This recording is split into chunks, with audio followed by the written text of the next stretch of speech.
स्वागत प्रणाम करता हूँ और इस सभागार में मौजूद हमारे सभी पूज्य संत एवं साध्वी, सबसे पहले मैं उस ऊर्जा को नमन करता हूँ जो स्वामी आशुतोष जी महाराज के आशीर्वाद के रूप में हमारे चारों तरफ विद्यमान है।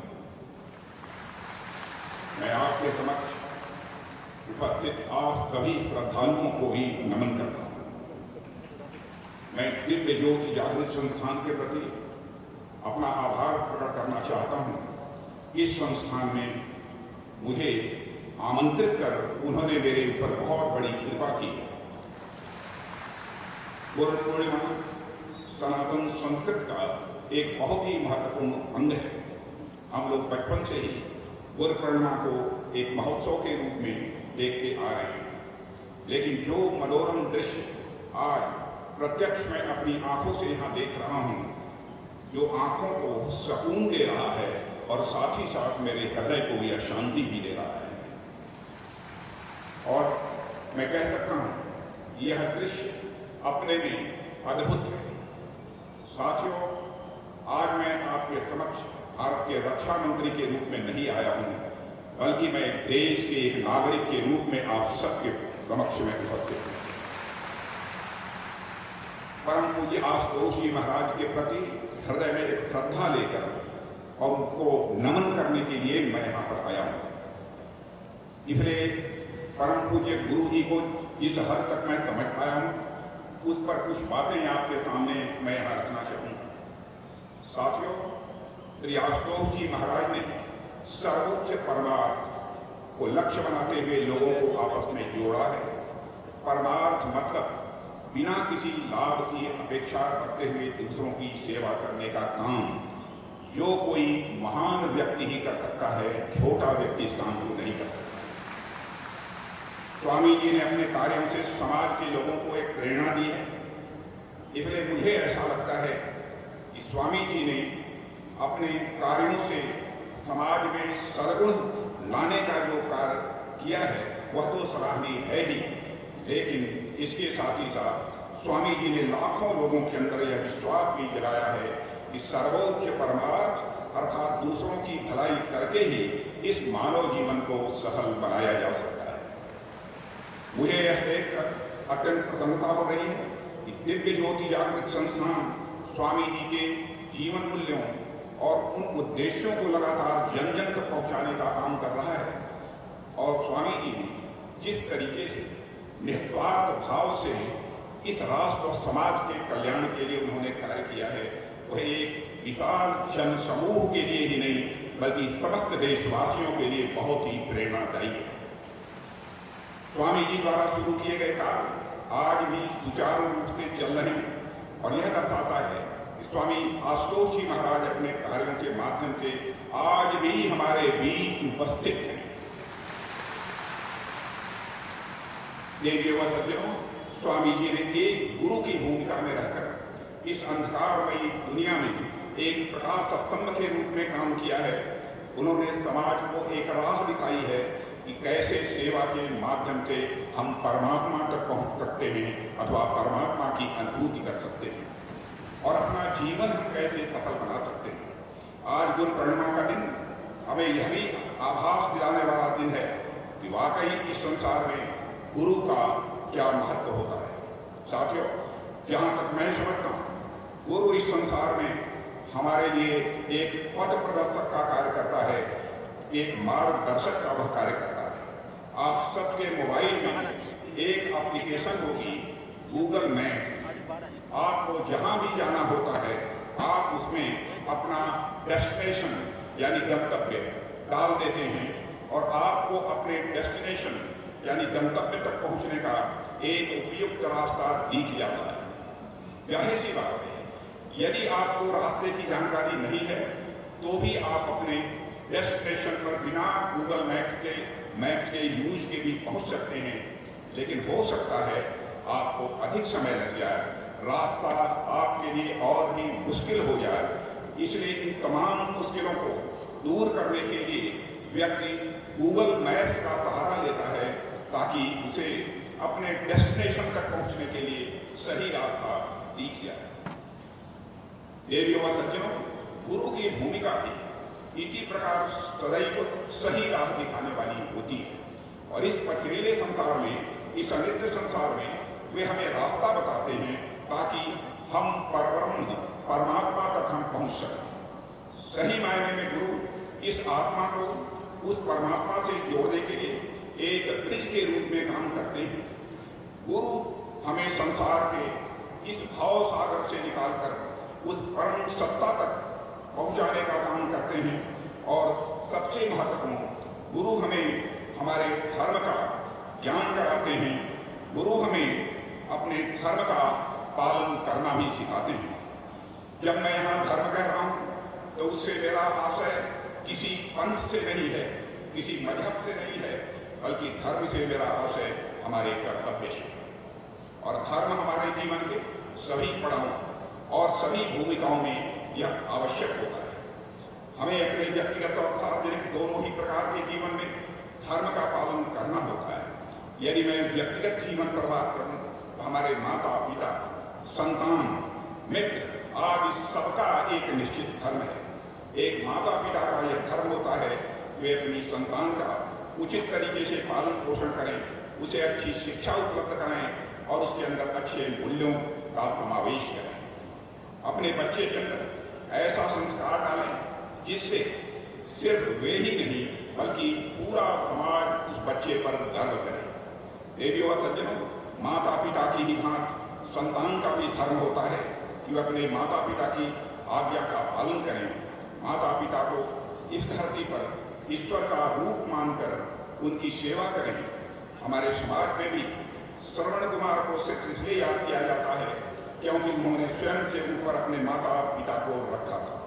अपने अंधे माता पिता को तीर्थ यात्रा की इच्छा को पूरा करने के लिए उन्होंने वह सब कुछ किया जो एक संतान को करना चाहिए। लेकिन वर्तमान समय में जिस प्रकार मूल्यों का ह्रास हो रहा है वह एक चिंताजनक बात है। आजकल समाज में नैतिकता का ह्रास देखने को मिल रहा है। हम लगभग हर दिन ऐसी खबरें पढ़ते हैं कि किसी बच्चे ने अपने माता पिता से उनकी प्रॉपर्टी लिखवाकर उन्हें घर से बेदखल कर दिया। किसी बच्चे ने अपने बूढ़े माँ बाप को ओल्ड एज होम में भेज दिया। साथियों, ऐसी खबरें यह दर्शाती हैं कुछ संतानें अपना दायित्व पूरा नहीं कर पा रही हैं, वे अपने धर्म का पालन नहीं कर पा रही हैं। इसलिए आज एक समाज के तौर पर हमें अपने बच्चों में वे संस्कारों का बीजारोपण करना होगा जो उन्हें संतान के रूप में अपने धर्म का ठीक तरीके से आभास करा सके। और इस दिशा में नित्य ज्योति जागरण संस्थान का जो कार्य है उसके लिए मैं उन्हें कोटि कोटि बधाई देता हूँ, कोटि कोटि धन्यवाद देता हूँ। आपके प्रयास निश्चित रूप से समाज में नैतिकता का उच्च मानक स्थापित करेंगे, ऐसा मेरा विश्वास है। साथियों, हमारे निजी संबंध में एक धर्म भाई का होता है। भाई का धर्म अपनी बहन के प्रति तो होता ही है, उसे अपनी बहन की रक्षा करनी है। अपनी बहन को वे सारे अवसर उपलब्ध कराने हैं जो उसके विकास के लिए यह आवश्यक है। लेकिन इसके अलावा भाई का धर्म अपने भाई के प्रति भी होता है। राष्ट्र प्रेम का उदाहरण यदि हम देखें तो हमें रामायण से बेहतर उदाहरण और कहाँ मिल पाए। जब भगवान राम जंगल जा रहे थे तब उनके पीछे पीछे लक्ष्मण जी उनकी सेवा के लिए जंगल चले गए। अपने बड़े भाई के लिए उन्होंने अपना सारा जीवन न्यौछावर कर दिया। राम के छोटे भाई भरत का भी जिक्र आता है कि उन्होंने तब के समय के सबसे शक्तिशाली राज्य अयोध्या का राज सिंहासन भी अपने भाई के लिए ठुकरा दिया। और भगवान राम के वापस अयोध्या लौटने पर सिंहासन पर उनकी चरण पादुका रखकर उनके जैसा सन्यासी का जीवन व्यतीत किया। देवियों सज्जनों, गोस्वामी तुलसीदास जी द्वारा रचित रामचरितमानस में हनुमान जी को प्रेम से एक बार भगवान श्री राम यह कहते हैं कि तुम मम प्रिय भरत ही तुम भाई, अर्थात तुम मुझे भरत के समान ही प्रिय हो। एक कद था उस समय भरत का कि वो अपने भगवान राम के सबसे प्रिय। आज हम अपने आस पास देखते हैं कि जमीन के लिए पैसे के लिए, संपत्ति के लिए भाई भाई में झगड़े होते हैं। ऐसे में आप बस कल्पना करिए कि भारत के उस त्याग की कि उन्होंने अपने भाई के लिए राज सिंहासन को भी ठुकरा दिया। मुझे लगता है आज इस देश के युवाओं को अपनी संघ से प्रेरणा लेने और अपने पुरखों ताकि हम एक भाईचारे निर्माण कर सकें। जीवन में जो ईश्वर प्रदत्त नहीं होता है, बल्कि हम उसे खुद अपने आप से बनाते हैं, और वह संबंध होता है मित्रता का। धर्म का संबंध मित्रता से भी है, और मित्र को मित्रता का धर्म निभाना पड़ता है, मुसीबत में उसका साथ निभाना पड़ता है। इस संदर्भ में मुझे युद्ध में की एक बड़ी दुश्मन सेना पर गोलियां बरसाते हुए पीछे हट रही थी, क्योंकि शत्रु सेना की संख्या ज्यादा थी, इसलिए उन्होंने इनकी सेना में कई जवानों को घायल कर दिया। देवियों सज्जनों,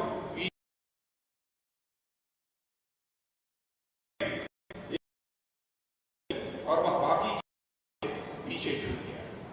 जब उसके मित्र ने यह दृश्य देखा तो उसने अपने घायल मित्र के पास जाकर उसे बचाने, वह सैनिक इतना घायल हो चुका है कि अब वह बचेगा नहीं, इसलिए उसको बचाने के चक्कर में तुम अपनी जिंदगी को दांव पर मत लगाओ, कम से कम अपनी जान तो बचा लो। लेकिन उस सैनिक ने अपने कमांडर को किसी तरह कन्विंस किया और अपने घायल दोस्त को बचाने के लिए निकल गया। जब अपने घायल दोस्त को कंधे पर उठाकर वह वापस अपनी पलटन में आया, तब तक उसका मित्र शहीद हो चुका था। कमांडर ने सैनिक से कहा कि देखा, मैंने कहा था ना कि यह इतना घायल हो चुका है कि वह बचेगा नहीं, इसलिए वहां जाने की कोई जरूरत नहीं है, कोई फायदा नहीं है। लेकिन सैनिक ने अपने कमांडर से कहा कि सर, अभी वह निश्चित रूप से मर चुका है, लेकिन जब उसको बचाने के लिए मैं वहां गया था तब वह जीवित था, और मुझे देखकर उसने कहा कि मुझे विश्वास था कि तुम मुझे बचाने जरूर आओगे। जीना मरना तो यह ईश्वर के हाथ में है, लेकिन वह भरोसा जो एक मित्र का दूसरे मित्र पर था, मैं उस भरोसे को तोड़ना नहीं चाहता था। साथियों, मित्र का यही धर्म होता है कि मुसीबत के समय अपने मित्र का साथ दें। आप सब महाभारत के बारे में जानते हैं, उसमें भगवान श्री कृष्ण महाभारत का युद्ध रोकने का सारा प्रयास करते हैं, लेकिन दुर्योधन उन सारे प्रयासों पर पानी फेर देता है। जब भगवान सारे उपाय करके हार जाते हैं, तब उन्हें यह ध्यान आता है क्यों न कर्ण को ही अपनी तरफ मिला लिया गया, और एक बार कर्ण पांडवों के पक्ष में आ जाए तो फिर दुर्योधन युद्ध करेगा ही नहीं। फिर भगवान श्री कृष्ण कर्ण के सामने कई तरीके से प्रस्ताव रखते हैं। ज्येष्ठ पुत्र हो, हम तुम्हारे पांचों वीर भाई हमेशा तुम्हारी सेवा करेंगे। लेकिन कर्ण ने दुर्योधन की मित्रता के लिए भगवान कृष्ण के सारे प्रस्तावों को ठुकरा दिया था। राष्ट्रकवि रामधारी सिंह दिनकर ने रस में रथी में लिखा है कि कर्ण ने श्री कृष्ण यथा सुरपुर से भी मुख मोड़ूंगा, सुरपुर से भी मुख मोड़ूंगा, केशव मैं उसे न छोड़ूंगा। अर्थात कर्ण ने स्वर्ग से दुर्योधन की मित्रता को प्राथमिकता दी। हालांकि दुर्योधन दुराचारी था, उसका कोई व्यवहार उचित नहीं था, लेकिन फिर भी कर्ण ने अपने मित्रता के धर्म को निभाया, और जब उसका मित्र मुसीबत में था तो उसने उस मुसीबत में अपने मित्र का साथ दिया। साथियों, व्यक्तिगत जीवन के अलावा सार्वजनिक जीवन में भी व्यक्ति को धर्म का पालन करना होता है। उदाहरण के लिए, देश का रक्षा मंत्री होने के नाते मेरा धर्म है कि मैं भारत के वीर सैनिकों के माध्यम से देश की सुरक्षा करूं। आप चाहे जिस पद पर रहें, आपका एक विशेष धर्म होता है, और उस धर्म का आपको पालन करना होता है। धर्म जीवन के प्रत्येक भाग में यह आवश्यक होता है, वह चाहे राजनीति ही क्यों न हो। राजनेताओं का भी अपना धर्म होता है। राजनीति में जो नीति शब्द है वह वास्तव में धर्म का ही प्रतिनिधित्व करता है, और मैं तो समझता हूं कि राजनीति में धर्म का होना यह बेहद आवश्यक है। यह राजनीति शब्द दो शब्दों को मिलाकर बना हुआ है, राज और नीति। नीति यह संस्कृत के नए धातु से बना होता है, जिसका अर्थ होता है ले जाना, किस ओर ले जाना। ऐसा पॉलिटिकल सिस्टम जो समाज को सर्वार्थ की ओर ले जाने का काम करे, उसे ही राजनीति कहते हैं। लेकिन विडंबना यह है कि राजनीति शब्द आज वह अपना अर्थ भी खो चुका है और आज अपना भाव भी खो चुका है। आइए हम सभी मिलजुल कर इस दिव्य जागृति ज्योति संस्थान के माध्यम से यह संकल्प लें कि भारत की राजनीति में खोए हुए इस अर्थ व भाव को हम सब मिलकर पुनः स्थापित करेंगे। यह संकल्प लेने की आवश्यकता है। इससे राजनेताओं को अपने कर्तव्य का आभास होता है, उन्हें जनता के कल्याण के लिए कार्य करना है। हालांकि कुछ लोग राजनीति और धर्म एक दूसरे से अलग करके देखने की हिमायती होते हैं, पर मैं समझता हूं शायद वह धर्म का अर्थ नहीं समझ पाते हैं। इस संदर्भ में महात्मा गांधी की कही एक बात याद आती है। उन्होंने एक बात कहा था कि those who say religion has nothing to do with politics do not know what religion is। अर्थात जो लोग ये कहते हैं कि धर्म का राजनीति से कोई लेना देना नहीं है, वह लोग शायद धर्म को जानते ही नहीं। मैं तो कहता हूं धर्म ही नहीं, ऐसे लोग राजनीति भी उचित तरीके से नहीं जानते। हमारे देश में जिस राजनीति की चर्चा की गई है वह स्वयं में धर्म से प्रेरित है। हमारे यहाँ राजनीति को केवल सत्ता प्राप्त करने का माध्यम नहीं बताया गया है, बल्कि उसे जनता की सेवा का माध्यम बताया गया है। इसलिए कर्तव्य परायण राजा को हमारे यहाँ भगवान तक की संज्ञा दी गई है। इसलिए नहीं कि राजा के पास शक्ति होती है, बल्कि इसलिए कि राजा के पास जनता का सुख दुख देखने, उसका कल्याण सुनिश्चित करने का कर्तव्य होता है। साथियों, भगवान राम ने ही बल्कि भारतवर्ष के कई राजाओं ने समय समय पर अपने राजधर्म का परिचय देकर एक नया उदाहरण पेश किया है। आप सबने राजा शिवी की कहानी सुनी होगी। एक बार की बात है कि एक कबूतर किसी बात से बचते हुए उनके चरणों में आ गिरा और वह कहने लगा कि महाराज मेरे प्राणों की रक्षा कीजिए। महाराज शिवी ने उस कबूतर को यह आश्वासन दिया कि मैं तुम्हारी रक्षा करूंगा। तभी उस कबूतर के शिकार को खोज में बाज भी अपने उनके पास आ गए। अब चूंकि महाराज शिवी कबूतर की प्राण की रक्षा का व्रत ले चुके थे, इसलिए वह कबूतर को छोड़ तो नहीं सकते थे, लेकिन वह शरण में आए हुए बाज के साथ अन्याय भी नहीं कर सकते थे, क्योंकि यह प्रकृति का नियम है कि घोड़ा घास से दोस्ती कर लेगा तो खाएगा क्या, कबूतर या बाज का भोजन था। और यही कारण है, और बाज भी महाराज शिवी की प्रजा के समान था, वह उस बाज को भी भूखा नहीं रख सकते थे।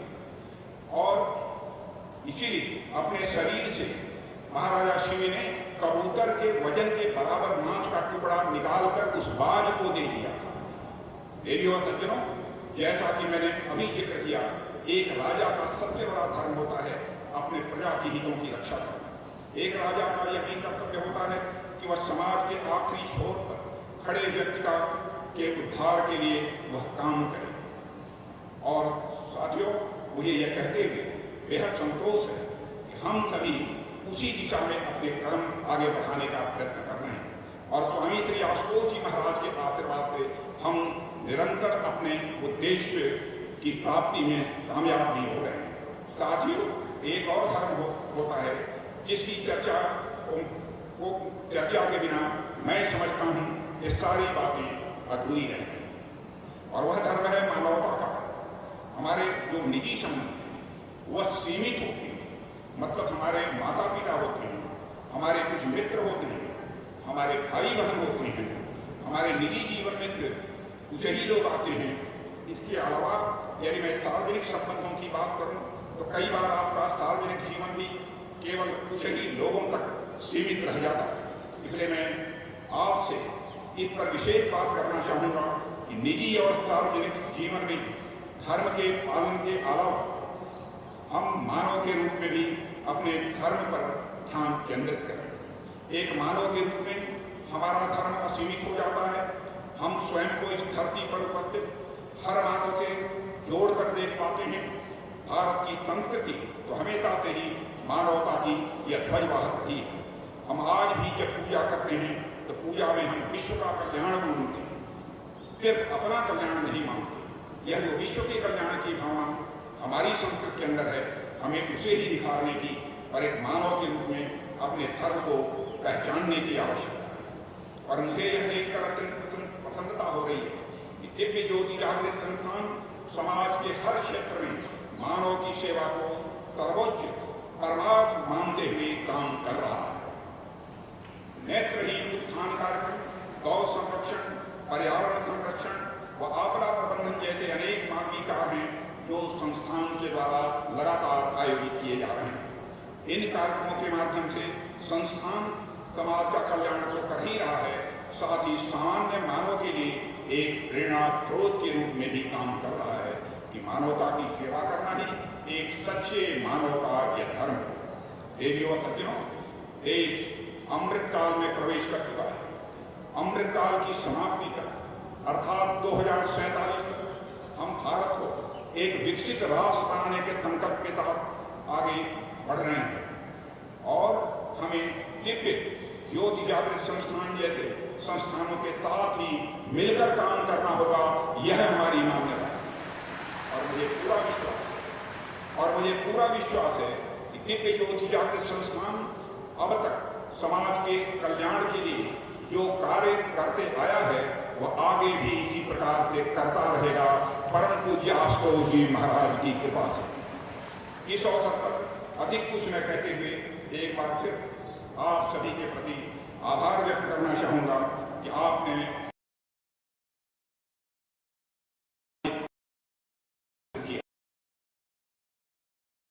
अपनी बात को महाराज के आशीर्वाद से उसी प्रकार काम करते रहेंगे जब तक हमारा राष्ट्र ऐसा राष्ट्र है जो विकसित तो हो ही और ज्ञान सारे विश्व का नेतृत्व कर सके। इन ऐसे राष्ट्र का निर्माण करना चाहते हैं। इन्हीं शब्दों के साथ पुनः एक बार महाराज आशुतोष जी महाराज, परम पूज्य आशुतोष जी महाराज के चरणों में शीश झुकाकर नमन करते हुए और आप सभी श्रद्धालुओं के समक्ष भी शीश झुकाकर नमन करते हुए अपना निवेदन समाप्त करता हूँ। आप सबको बहुत बहुत धन्यवाद।